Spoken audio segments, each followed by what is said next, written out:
ডিম ছাড়া চুলায় নরম তুলতুলে কেক একবার বানিয়ে খেলে বারবার বানিয়ে খেতে ইচ্ছে করবে। এই কেকটা এতটাই মজার। আর আজকের এই ডিম ছাড়া কেকটা তৈরি করার জন্য প্রথমে আমি একটা বাটির মধ্যে নিয়ে নিচ্ছি 3 টেবিল চামচ পরিমাণ পানি, আর এর সাথে দিয়ে দিচ্ছি 1.5 টেবিল চামচ পরিমাণ গুঁড়া দুধ। এখন গুঁড়া দুধটাকে ভালো করে মিশিয়ে নিব। মিশানো হয়ে গেলে আমি এখানে দিয়ে দিচ্ছি 1 টেবিল চামচ পরিমাণ ভিনেগার।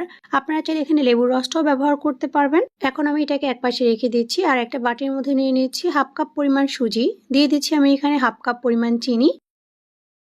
এরপর আমি এখানে দিয়ে দিচ্ছি হাফ কাপ পরিমাণ ময়দা। দিয়ে দিচ্ছি হাফ চা চামচ পরিমাণ বেকিং সোডা ও হাফ চা চামচ পরিমাণ বেকিং পাউডার। দিচ্ছি স্বাদ মতো লবণ। এখন শুকনো উপকরণগুলোকে একসঙ্গে ভালো করে মিশিয়ে নিব। আর মিশিয়ে নেওয়া হয়ে গেলে আমি এখানে দিয়ে দিচ্ছি হাফ কাপ পরিমাণ দুধ। আর এই দুধটা কিন্তু আগে থেকে জাল করে নেওয়া। এরপর আমি এখানে দিয়ে দিচ্ছি আর 2 টেবিল চামচ পরিমাণ দুধ। এখন সবকিছুকে একসঙ্গে ভালো করে মিশিয়ে নিব।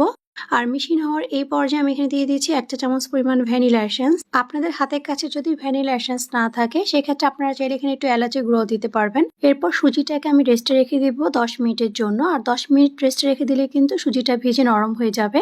এরপর আমি এখানে দিয়ে দিচ্ছি তৈরি করে রাখা বাটার মিল্ক। আপনারা চাইলে এখানে বাটার মিল্কের পরিবর্তে টক দইটাও ইউজ করতে পারবেন। এরপর আমি এখানে দিয়ে দিচ্ছি 1/3 কাপ পরিমাণ রান্নার তেল। আর তেলটাকে দিয়ে এখন আমি আবারও ভালো করে ব্যাটারের সাথে মিশিয়ে নিব। আমার এখানে কেকের ব্যাটারটি হয়ে গিয়েছে। এখন আমি কেকটাকে বেক করে নিব। আর এই জন্য এখানে একটা মোল্ড নিয়ে নিয়েছি। আমি এখানে একটা টিফিন বক্স নিয়েছি।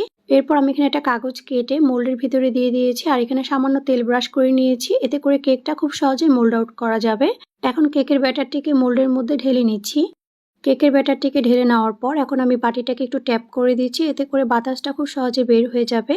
আর এর উপরে আমি কিছু বাদাম ও কিশমিশ দিয়ে দিচ্ছি। তবে এটা অপশনাল, আপনারা চাইলে কিশমিশ বা বাদামটা ছাড়াও কিন্তু কেকটা তৈরি করে নিতে পারবেন। এখন আমি চুলায় একটা সিলভারের হাঁড়ি বসিয়ে দিয়েছি। আর এটাকে প্রিহিট করে নিয়ে আমি এর মধ্যে কিছু লেখালেখির কাগজ দিয়ে দিচ্ছি। আর এখানে একটা পাতিল রাখার স্ট্যান্ড দিয়ে তারপরে আমি এখানে কেকের মোল্ডটাকে দিয়ে দিয়েছি।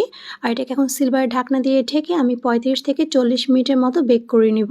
আর এই পর্যায়ে চুলার আঁচটা কিন্তু লো টু মিডিয়ামে থাকবে। 35 থেকে 40 মিনিট পর আমি এখন কেকটাকে চেক করে দেখছি যে হয়েছে কিনা। একটা টুথপিক দিয়ে যদি দেখেন যে টুথপিকটা একদম ক্লিন বের হয়েছে তাহলে বুঝতে হবে যে কেকটা হয়ে গিয়েছে। এরপর কেকটা ঠান্ডা হয়ে এলে আমি এটাকে আনমোল্ড করে নিচ্ছি।